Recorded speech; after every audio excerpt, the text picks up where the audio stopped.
कभी सोचा है कि YouTube को ये कैसे पता चल जाता है कि किसे कौन सा ऐड दिखाना है?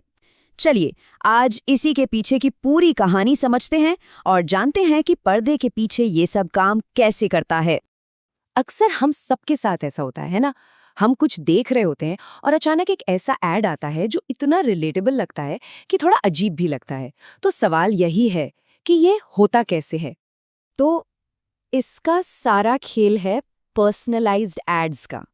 ये कोई हवा में तीर नहीं है, बल्कि ये विज्ञापन किसी की दिलचस्पी और ऑनलाइन एक्टिविटी के आधार पर खास तौर पर उनके लिए ही चुने जाते हैं। मिसाल के तौर पर सोचिए, अगर कोई टेक से जुड़े वीडियोस देख रहा है तो YouTube को ये सिग्नल मिलता है कि उसे नए गैजेट्स में दिलचस्पी होगी, इसीलिए उसे वैसी ही एड्स दिखाए जाते हैं। बिल्कुल सीधा सा हिसाब है।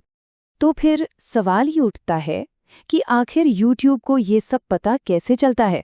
देखिए, जब भी कोई अपने गूगल अकाउंट से साइन इन होता है तो वो अपने पीछे एक डिजिटल फुटप्रिंट छोड़ता जाता है और YouTube बस उसी निशान का इस्तेमाल करता है।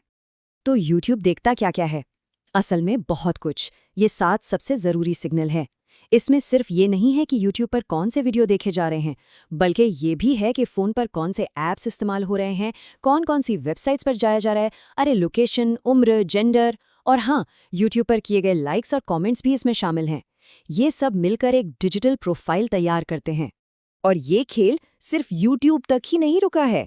मान लीजिए किसी ने किसी वेबसाइट पर जूते देखे, तो बहुत मुमकिन है कि बाद में उसे YouTube पर उन्हीं जूतों के विज्ञापन दिखाई दे।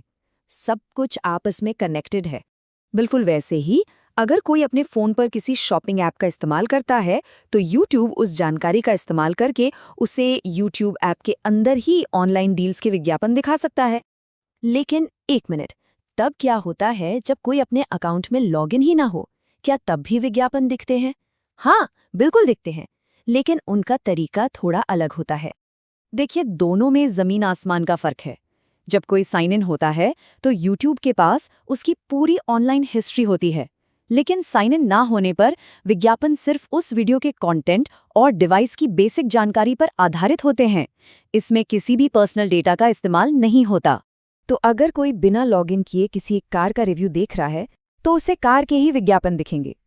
ऐसा इसलिए है क्योंकि विज्ञापन वीडियो के टॉपिक से जुड़े होते हैं, देखने वाले की पर्सनल जानकारी से नहीं। इसी को कॉन्टेक्सचुअल एडवर्टाइजिंग कहते हैं। तो क्या हम इन विज्ञापनों को कंट्रोल कर सकते हैं? जवाब है हाँ, बिल्कुल कर सकते हैं। और अच्छी बात यह है कि इसका कंट्रोल काफ़ी हद तक हमारे ही हाथ में होता है। इसे कंट्रोल करने के 3 बहुत ही आसान तरीके हैं। पहला, आप गूगल एड सेटिंग्स में जाकर अपनी पसंद के टॉपिक्स को बदल सकते हैं या हटा सकते हैं। दूसरा, अगर कोई ऐड पसंद नहीं आ रहा तो उसे तुरंत ब्लॉक कर दें। और तीसरा, अगर कोई ऐड आपको गलत या अनुचित लगे तो उसकी रिपोर्ट ज़रूर करें। लेकिन अगर कोई चाहता है कि विज्ञापन दिखे ही ना, पूरी तरह से बंद हो जाए, तो क्या इसका भी कोई रास्ता है? जी हाँ, एक रास्ता है। अगर कोई चाहता है कि विज्ञापन बिल्कुल भी ना देखें, तो इसका एक ही तरीका है, YouTube प्रीमियम का सब्सक्रिप्शन। इसके बिना एड्स को पूरी तरह से बंद नहीं किया जा सकता। अच्छा, एक और बड़ी दिलचस्प चीज़ होती है जब आप साइन इन होते हैं। कुछ विज्ञापन साइन अप फॉर्म को नाम और ईमेल से अपने आप भर सकते हैं, ताकि प्रोसेस और भी तेज़ हो जाए। ये सब डेटा इंटीग्रेशन का ही कमाल है।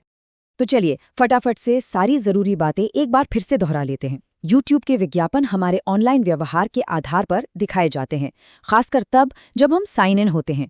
अच्छी बात यह है कि हमारे पास इन सेटिंग्स को कंट्रोल करने का पूरा अधिकार है, लेकिन अगर विज्ञापन मुक्त एक्सपीरियंस चाहिए तो उसके लिए पैसे देने होंगे।